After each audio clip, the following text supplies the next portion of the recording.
Hi, I'm Tyler, and this is the 25th episode of the Fox Valley Film Critics. In this special episode, we're going to be discussing To Kill a Mockingbird, as well as Black Panther. Stay tuned.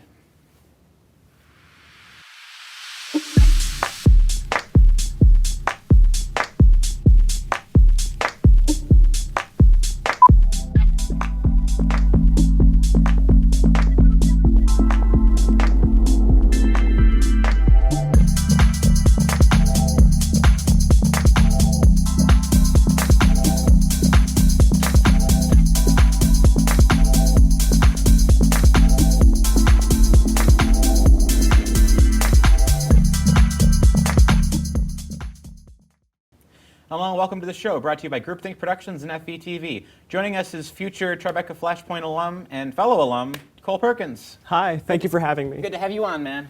He's been on the podcast before, so anyone who's familiar with me you've probably heard you before. So Yeah, 2 podcasts, I believe, right?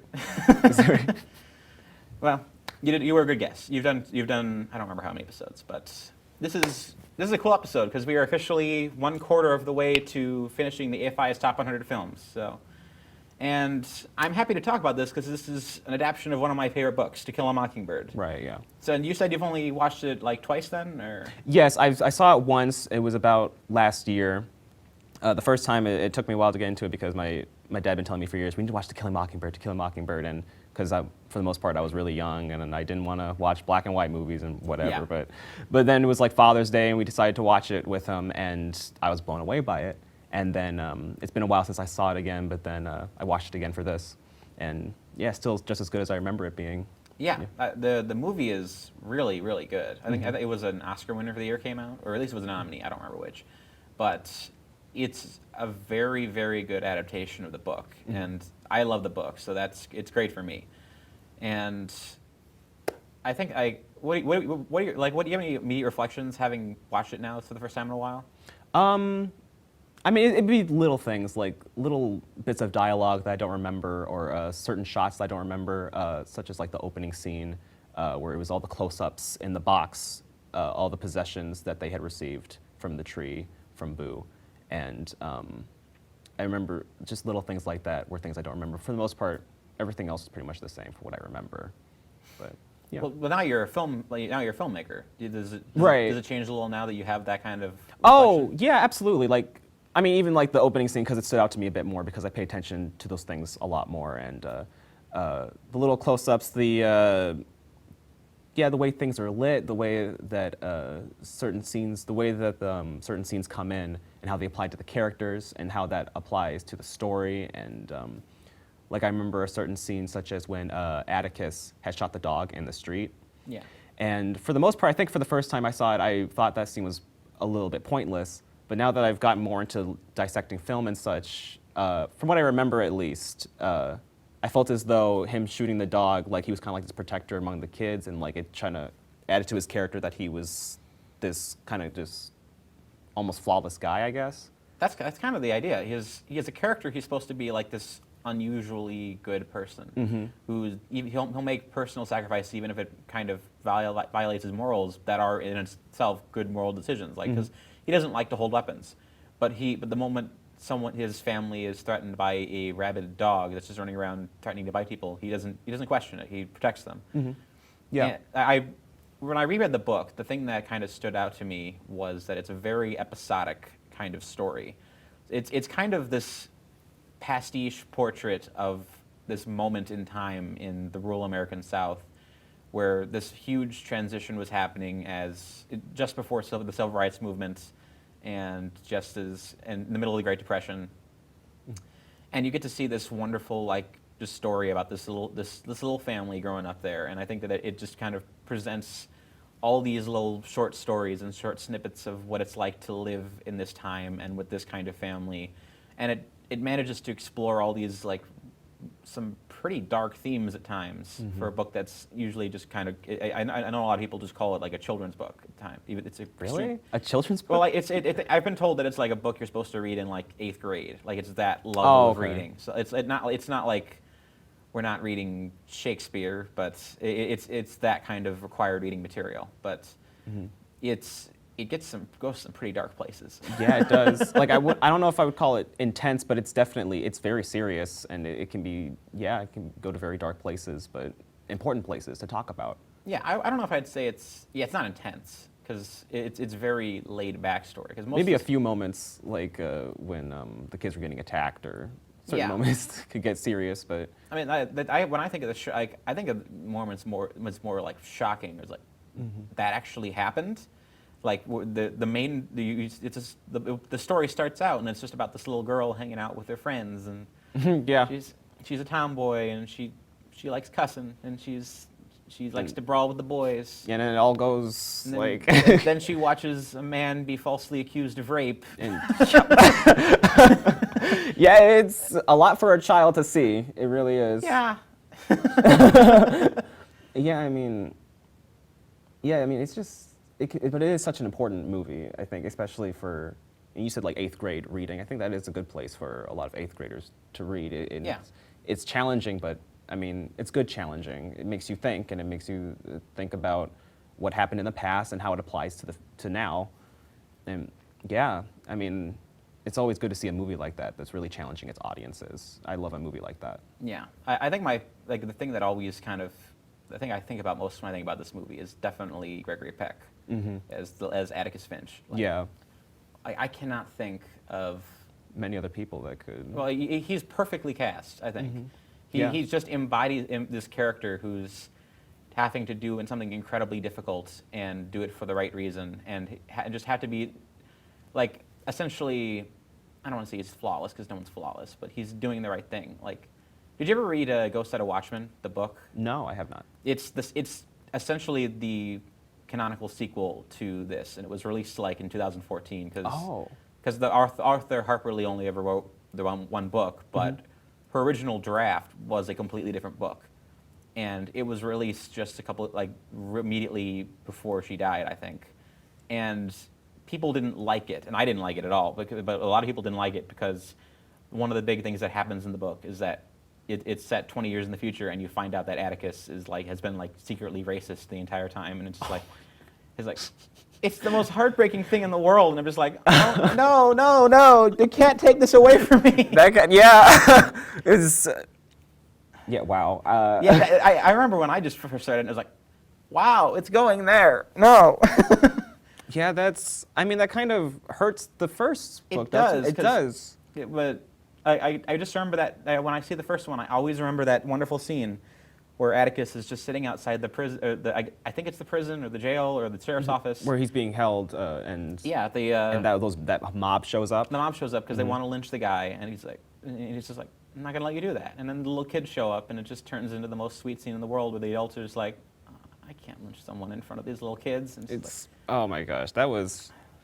I mean, it was kind of hard for me to watch that scene because I felt like that mom was actually considering whether or not they're going to do that in front of these kids. Like, you can tell they didn't want to. But if the kids weren't there, they would not have.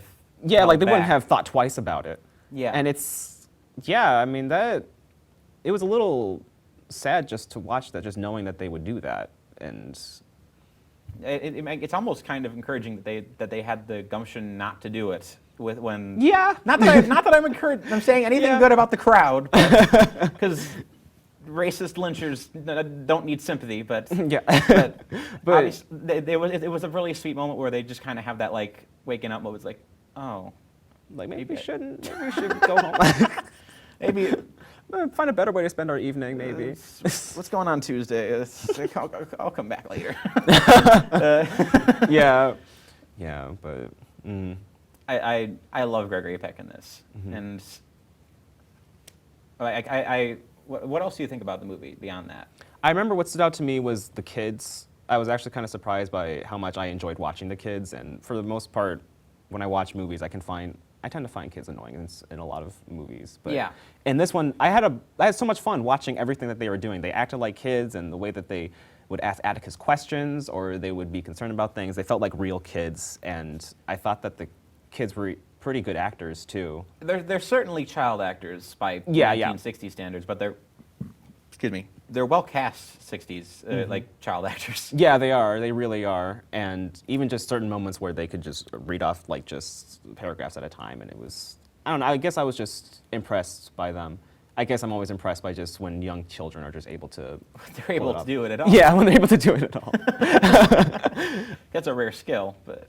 Yeah, it's just I definitely enjoyed that. I definitely remember the courtroom scene. That goes on for like 40 minutes, I think, right? I don't think it's 40 minutes. It's long. When I checked on the Netflix thing, it was like about half an hour to 40 minutes. So this is a 2-hour movie, right? So that's probably like a quarter of the runtime. Yeah, but I remember just being into it the whole time. I was invested the entire time, and scenes like that, I'll admit, sometimes they can lose me a little bit just because there's so much dialogue, and you got to keep up with everything. But I was totally invested the entire time with everything that was happening. And I was scared about what would happen. There's obviously so much happening in that scene. 'Cause I love the arm reveal in that. It's like, this man did what you think you did. Yeah. I don't have an arm. Yeah, but it's like the way that they reveal stuff like that, it'd be kind of surprising. It would get me into it. Like, what's going to happen? Like, are they going to convict this guy even though he obviously didn't do it? Are we spoiling 50-year-old book and/or movie by talking about these details, or? I mean, it's 50 years old. You haven't watched it by now. I mean, but man, do I have to tell you about the end of Citizen Kane? That's all the time we have for this segment. Join us for the next segment. We'll be talking about Black Panther. Stay tuned.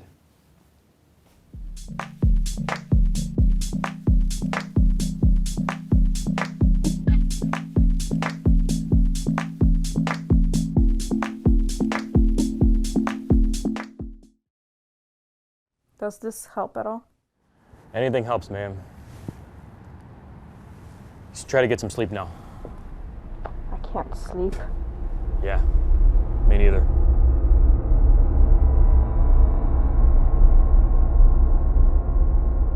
I'm on my way.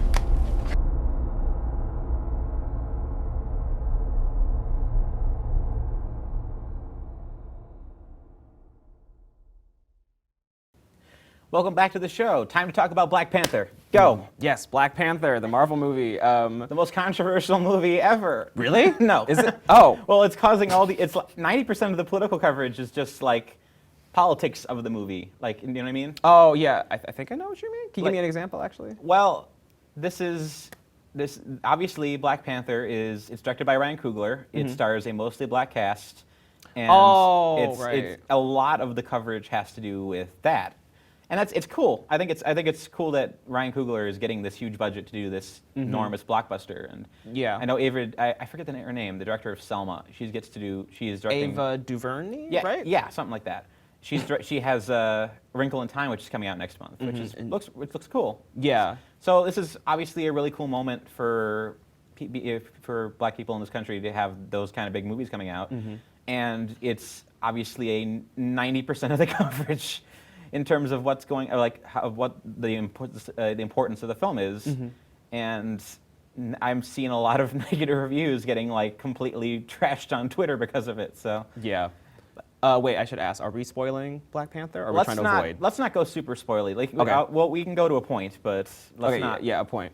Then, yeah, the first thing that stands out to me about this one is that we've actually talked about this before, how many Marvel movies start to feel kind of the same in style or just in terms of dialogue or anything like that.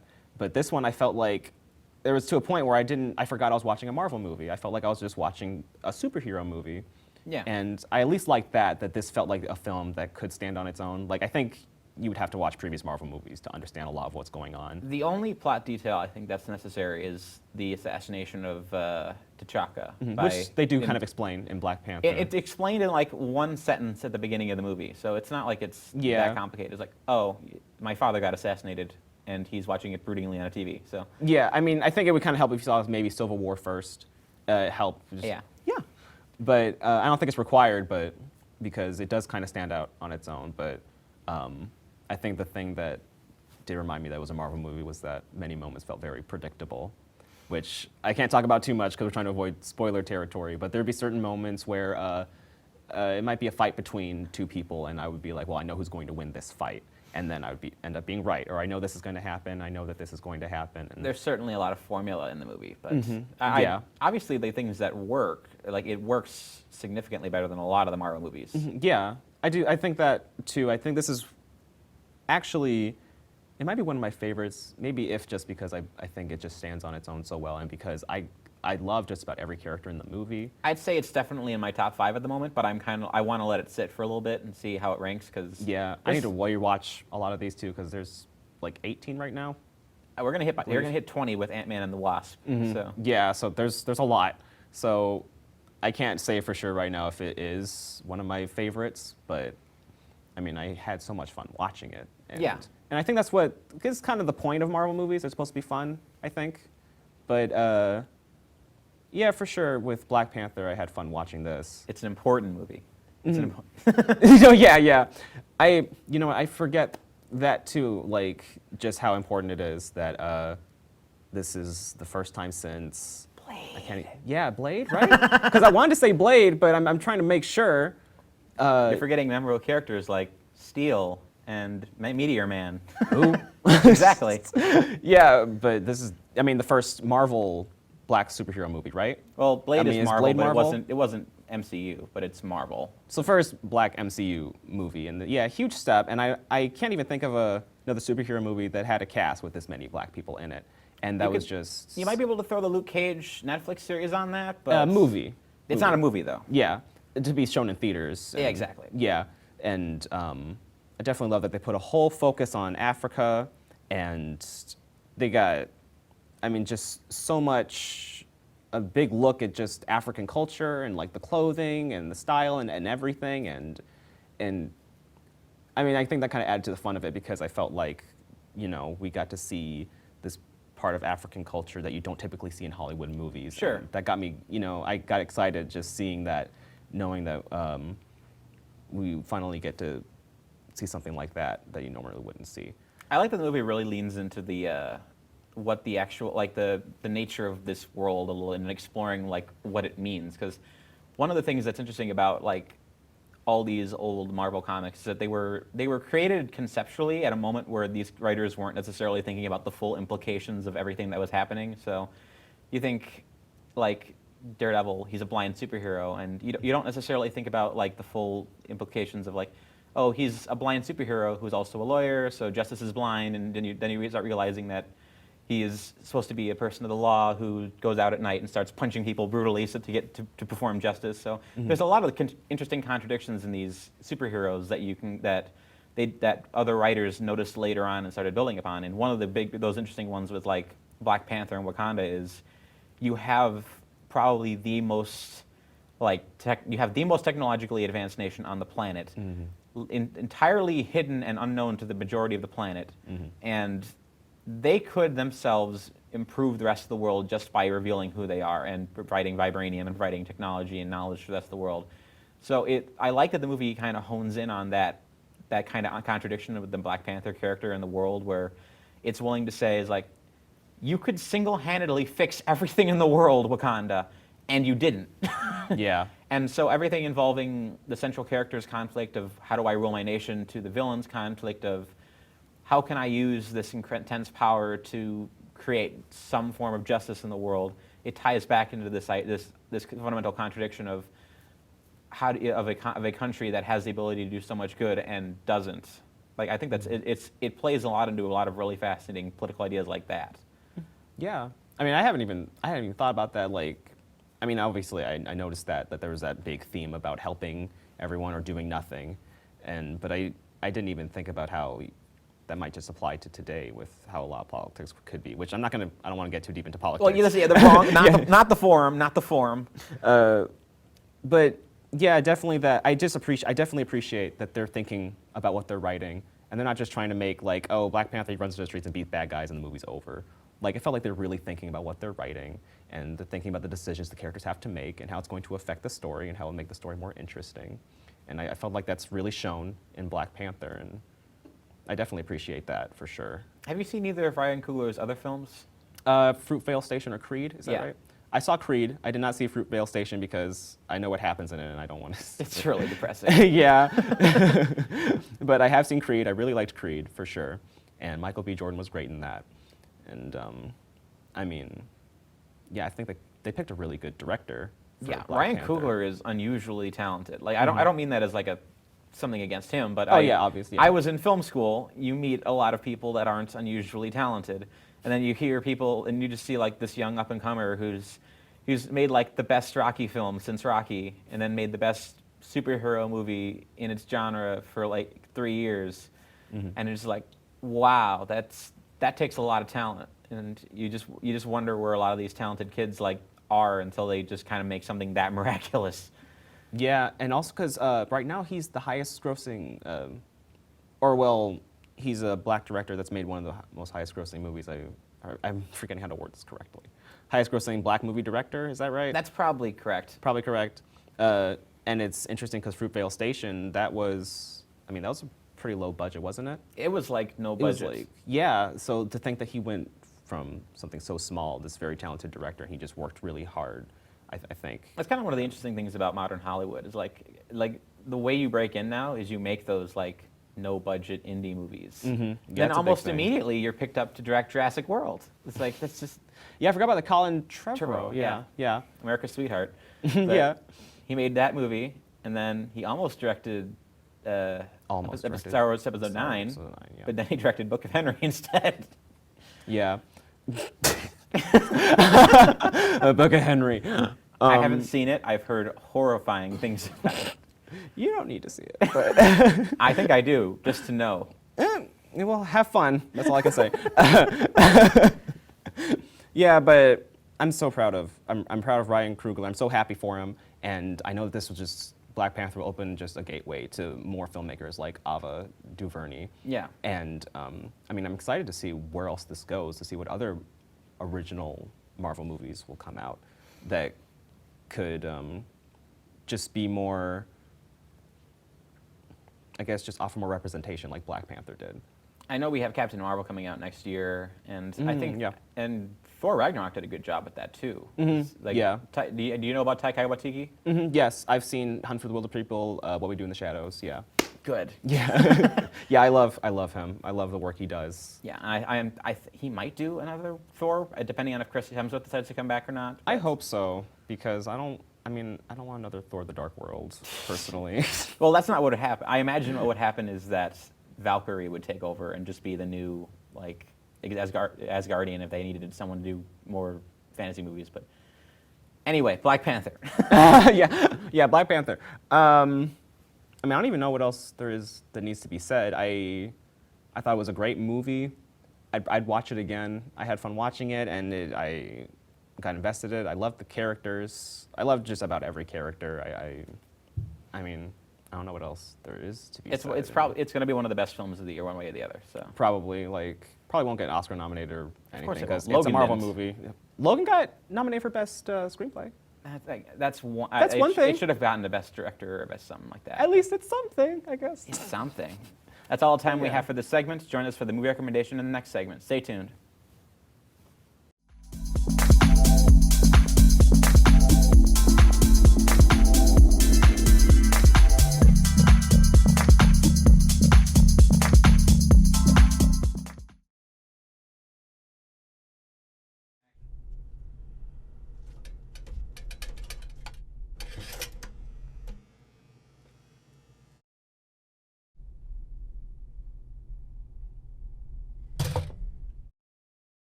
Good coffee, huh? Oh my god! What are you doing in my apartment? Hello and welcome to the final segment. We're going to hand things over to Cole now for the movie recommendation. Yes, my movie recommendation is Housebound. And this is a 2014 film, comedy horror made in New Zealand. And I don't believe a lot of people know about this one. That's why I wanted to recommend it so it can get more recognition. And essentially, it's about this 20-something-year-old girl who tries to rob an ATM, and it goes horribly wrong, and she's put under house arrest in her parents' home, and she hates her parents. And then as it turns out, while she's there, she starts to discover that the house is haunted. And so it is, it's a very simple premise. Doesn't sound like you could get much out of it, and they do a lot more than I was expecting. It's a very fun mystery film, and it's very funny, and it's actually very violent, way more violent than I thought it would be. And yeah, I love that New Zealand humor. I think it's a great film, and not a lot of people know about it, and I love to share it with as many people as possible. I've seen it 4 times just because I like it so much. So, yeah, it's something I would recommend. New Zealand has the weirdest film industries. They run the full gamut of Lord of the Rings to Flight of the Conchords. So You gotta love them for what they've done. it's like, what have you contributed to a film? The film? Well, we got Peter Jackson, we got Taika Waititi. There's probably a bunch of others too. Like I think I don't know how big New Zealand is population-wise, but it's not that big. No. It's a relatively rural little country. So just like the fact that they have this like sprawling film industry that they keep sending up all these amazing movies. Yeah. Yeah, but I mean, if you like New Zealand movies, check out this New Zealand movie, Housebound.